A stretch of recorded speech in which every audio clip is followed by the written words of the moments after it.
வணக்கம் ஜாதுமையார். ஈழத்திலிருந்து எப்படி இருக்கீங்க? நல்லா இருக்கீங்களா? எப்படியோ ஒரு பயணம், ஆன்மீக பயணம். இன்றைய ஆன்மீக பேச்சு என்னென்னு சொன்னால், நிறைய விஷயம் உங்களோட பேசணும். அது அடுத்தடுத்த நிகழ்வில் பேசுகிறேன். இன்றைய இது என்னுடைய உறவுகளில் ஒரு உண்மையாகவே ஒரு அன்பான உறவு கேட்டுருந்துச்சு.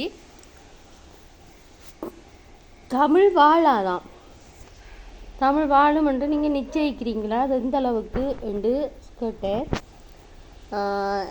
எனக்கு தெரிஞ்ச ஒரு சின்ன விஷயம், நான் அந்தளவு பெரிய இது இல்லை, எனக்கு தெரிஞ்ச ஒரு சின்ன விஷயம்.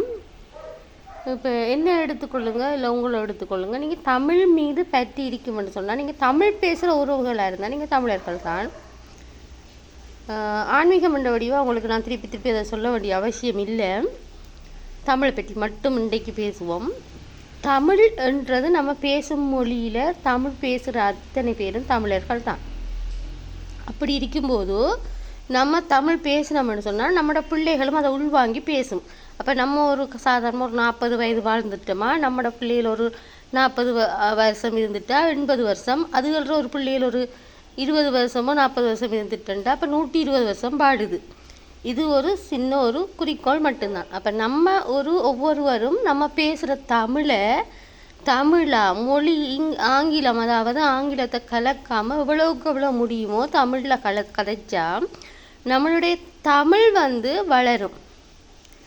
சரியா?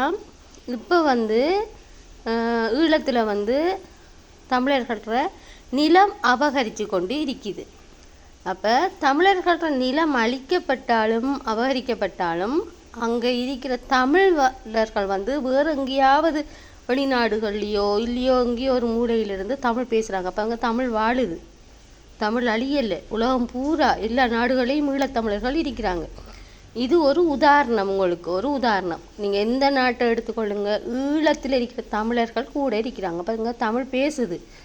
ஒவ்வொரு ஈழத்தில் இருக்கிற ஒவ்வொரு தமிழனும்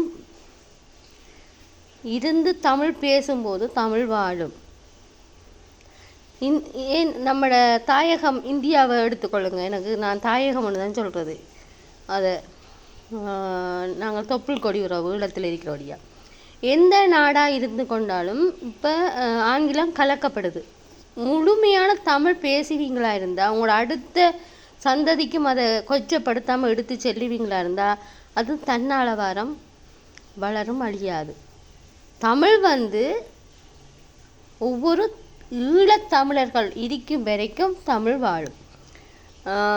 சிலர்கள் அவர் கேட்டேன், மலையாளத்தில் தமிழர்கள் ஆங்கிலம், அவங்க இந்தியாவிலேருந்து, அதாவது தமிழகத்திலேருந்து வந்தவங்க, அவங்க தமிழகத்தில் ஆங்கிலமும் தமிழும் கலந்து பேசுவாங்க. அவங்க அதிலே பேச்சு வழக்கில் வந்த வடிவாக நம்ம அதை சொல்லி திருத்த முடியாது.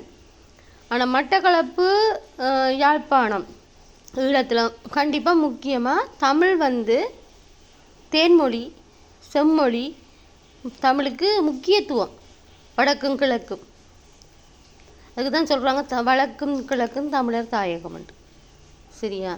மண் பறி போனாலும் மொழியை மட்டும் பறிபோக விடக்கூடாது. ஏன் சமஸ்கிருதத்தில் பூசை செஞ்சாங்கன்ட்டு சொன்னால் தமிழில் தேவாரம் படிக்கிறாங்க. அது உங்களுக்கு யாருக்காவது தெரியுமா? தமிழ் மொழி என்றது அது நான் உங்களுக்கு ஒரு உதாரணம் தான்.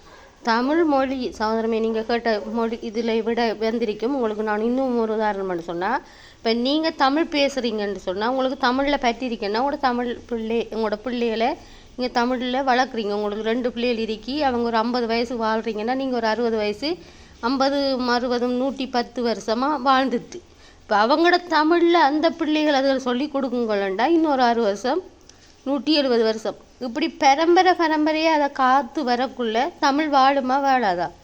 இப்போ உங்களுக்கு அந்த விளக்கம் விளங்கியிருக்கும். நன்றி, வணக்கம். யாதுமையார், ஈழத்திலிருந்து. நன்றி, வணக்கம்.